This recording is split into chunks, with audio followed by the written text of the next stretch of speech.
Assalamualaikum warahmatullahi wabarakatuh. Perkenalkan, nama saya Ilham Guzuma dari kelas SI 5K. NIM saya 1914152 dengan mata kuliah PPSIB. Manajemen situs web. Yang pertama, ada elemen dari metodologi pengembangan situs web. Terdiri dari informasi audiens. Informasi ini termasuk latar belakang pengguna, minat, dan semua perincian yang membantu mempertajam informasi untuk dicocokkan dengan kebutuhan audiens. Proposal bersih tentang informasi yang jelas tentang alasan dan ruang lingkup dari eksistensi web. Pernyataan yang objektif, sebuah pernyataan objektif yang berdasarkan pada proposal.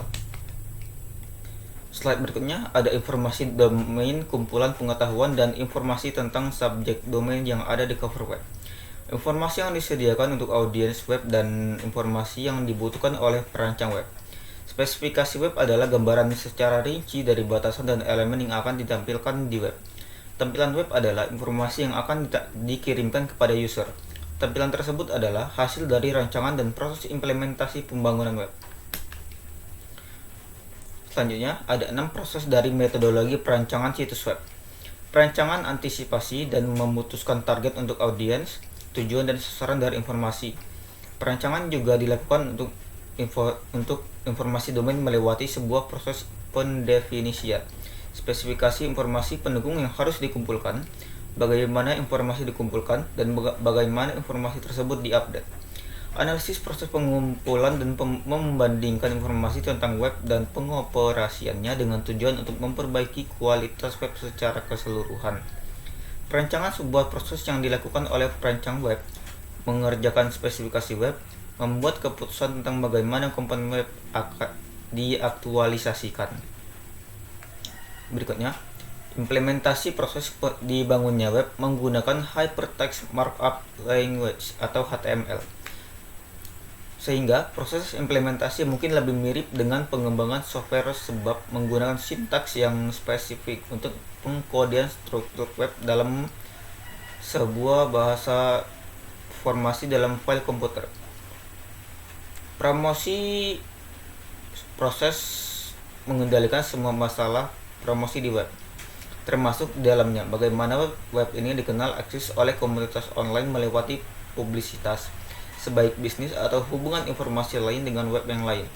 Inovasi proses pengembangan dan perbaikan secara terus-menerus.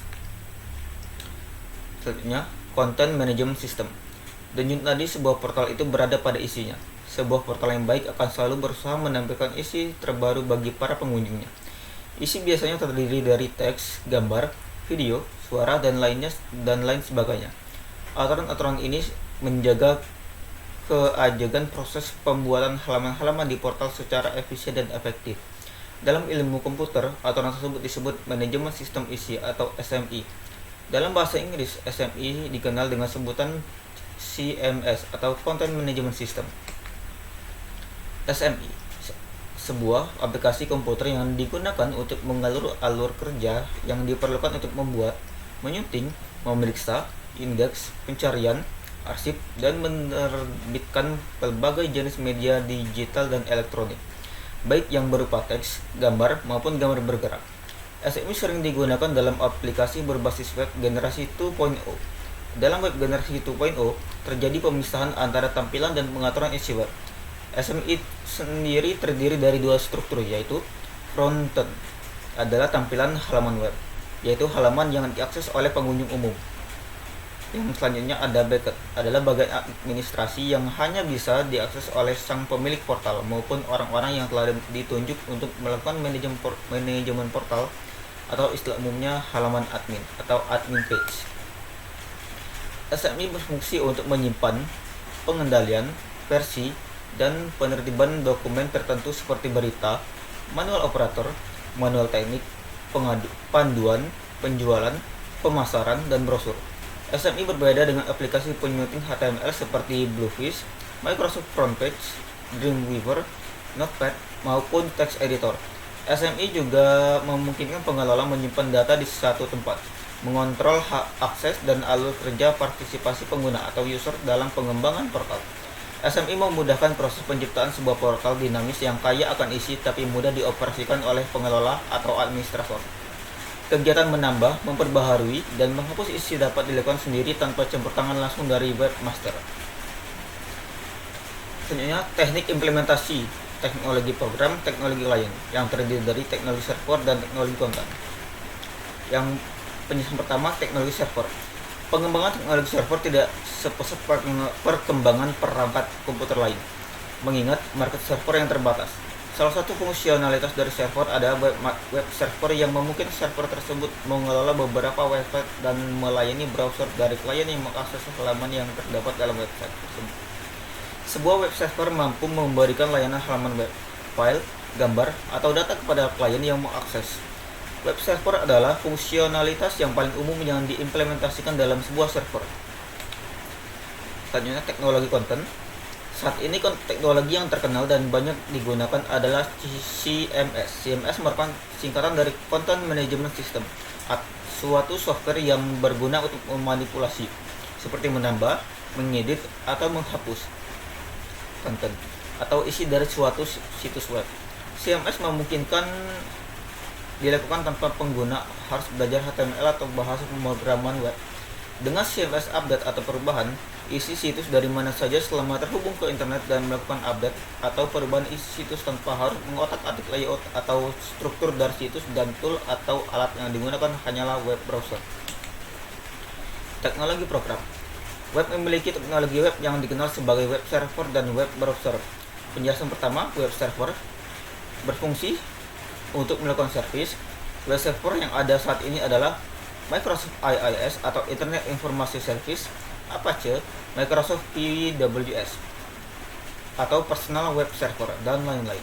Bahasa pemrograman web browser dikenal beberapa, yaitu ada JavaScript dan CSS yang dikeluarkan oleh W3C atau World Wide Web Consortium. Format yang digunakan sudah ada standar yang jelas, yaitu HTML. Berikutnya, web browser berfungsi untuk memakai atau meminta servis. Contoh dari web browser yaitu Microsoft IE atau Internet Explorer, Netscape Navigator, Opera, Magellan, Mozilla Firefox, dan lain-lain. Bahasa pemrograman diantaranya PHP, ASP, dan lain-lain. Selanjutnya, teknologi klien. Perancangan aplikasi klien server harus mempertimbangkan hal-hal sebagai berikut. 1. Banyaknya klien di dalam sistem. 2. Apakah sistem menggunakan lebih dari 1 DBMS? 3. Kebutuhan update aplikasi di masa mendatang. Saat ini, arsitektur client server yang banyak digunakan dalam industri disebut two-tier arsitektur. Arsitektur client server yang dikembangkan kemudian adalah three-tier arsitektur. Penjelasan tentang two-tier arsitektur. Pada arsitektur ini, server mengirim data dan klien mengakses data. Server memainkan peranan yang dominan pada arsitektur ini. Keuntungan sistem ini adalah kesederhanaan dan kompatibilitas dengan sistem yang legal. Three-tier arsitektur. Pada mode ini, layer direpresentasikan sebagai host, server, dan klien. Server memainkan peranan sebagai penengah dengan mengirim aturan bisnis atau prosedur atau constraint yang digunakan untuk mengakses data dari host. Terima kasih.